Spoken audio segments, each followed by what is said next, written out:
Sophie was a young woman full of hope and dreams. She believed in honesty, love, and loyalty. She worked in a small marketing company in London, where she met Ethan, a charming and confident man. Ethan was handsome, polite, and always seemed interested in everyone around him. He smiled a lot, and people trusted him easily. From the first week, Sophie felt something special about Ethan. He would help her with tasks at work and listen carefully when she spoke. Sometimes he made small jokes that made her laugh. Sophie liked his attention, but she also stayed careful. She had been hurt before and did not want to fall too quickly. One day, Ethan invited Sophie for coffee after work. She felt nervous but agreed. At the cafe, they talked about their lives, dreams, and hobbies. Sophie felt happy because Ethan seemed kind and understanding. He listened to her stories and shared his own experiences. For Sophie, it felt like she had found a true friend. Over the next few weeks, Ethan and Sophie spent more time together. Sometimes they worked late in the office, and sometimes they met for lunch. Sophie started to feel closer to Ethan. She thought he understood her in a way that no one else did. She liked his company, and her heart felt warm when he smiled at her. But not everything was simple. Sophie had heard rumors about Ethan. Some colleagues whispered that he had a girlfriend, but Sophie didn't want to believe it. She thought, maybe it's just gossip. He seems honest and he treats me well. She wanted to trust him because she believed people could be good. Little did Sophie know, Ethan had a secret. He was in a relationship with another woman named Claire. They had been together for 5 years, but recently Ethan felt bored. He wanted excitement and attention, and Sophie's kindness made him feel special again. Sophie didn't know about Claire yet. She only knew the Ethan she saw every day at work. A charming, caring man. And in her heart, she started to dream of a future. Sophie and Ethan's friendship grew stronger. Ethan often asked Sophie to meet him outside work. Sometimes it was a quiet cafe, other times it was a park. Sophie felt happy and safe with him. She began to think that maybe love could happen in ordinary places, not just in stories. One evening, Ethan invited Sophie to his apartment for dinner. She hesitated but felt excited. She wore a simple dress and brought a small bouquet of flowers. Ethan smiled warmly when she arrived. "I'm glad you're here," he said. They ate together and talked for hours. Sophie felt close to him like never before. After dinner, Ethan took her to the living room. He held her hand and said, "Sophie, you are special.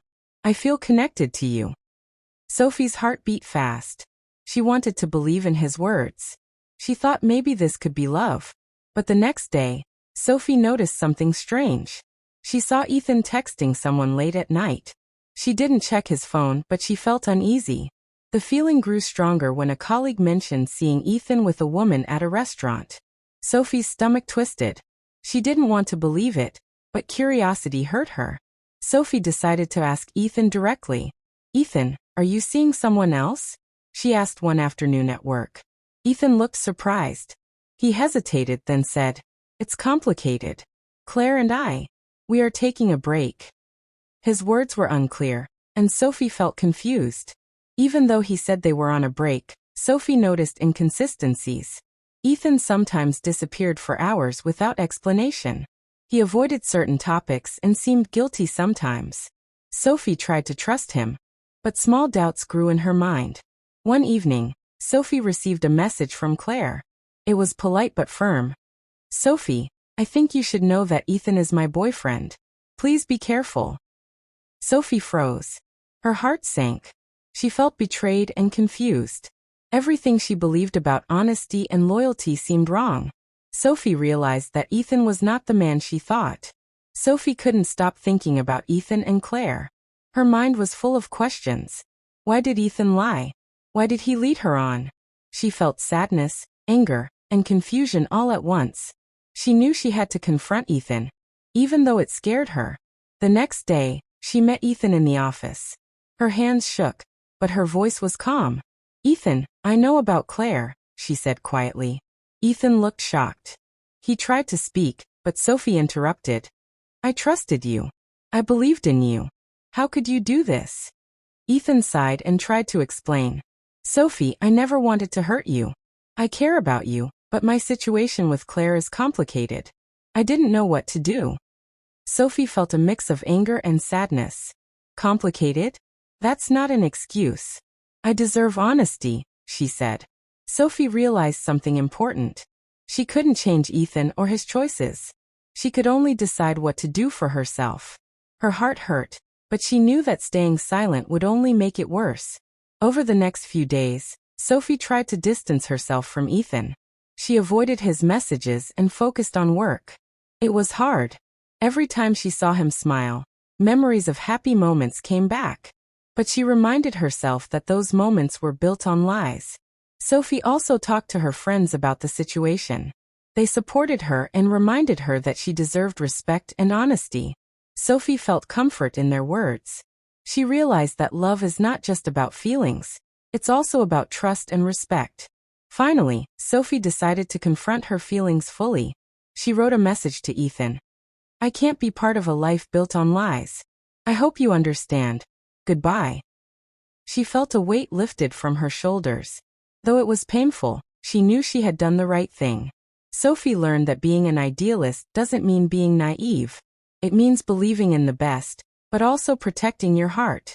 She decided to focus on herself, her dreams, and the people who truly cared about her. Sophie's life slowly returned to normal. She focused on her career, her hobbies, and spending time with friends. At first, the memories of Ethan haunted her. She missed the warmth and laughter, but she also remembered the lies and betrayal. One day, she met a new colleague named Lucas. Lucas was kind, respectful, and genuinely interested in others. He didn't rush her or pretend to be perfect. Sophie felt comfortable talking to him. And for the first time in months, she laughed freely. Sophie realized that love could still exist, but it had to be honest. She didn't need someone perfect, only someone trustworthy. Her heartbreak taught her valuable lessons about life and relationships. Months later, Sophie received a message from Ethan. He apologized for his actions and said he regretted hurting her. Sophie read the message but didn't respond. She felt no anger, only calm. She had moved on and was stronger because of her experience. Sophie also learned to trust herself. She knew that her idealism was not foolish. It was her strength. She would never settle for lies or betrayal again. Sophie's heart was open, but now it was wise. By the end of the year, Sophie looked back at her journey. She had loved, been hurt, and learned important lessons. She smiled softly, knowing that life was unpredictable, but she had the courage to face it. She was still an idealist, but now she was the last idealist, strong, wise, and hopeful. Her story became an inspiration to others. People admired her courage to love and forgive, even when it hurt. Sophie understood that life was not about perfection. It was about learning, growing, and believing in the goodness of people while protecting one's heart. Sophie's journey was not just about love, it was about life, strength, and hope. And in that hope she found herself again.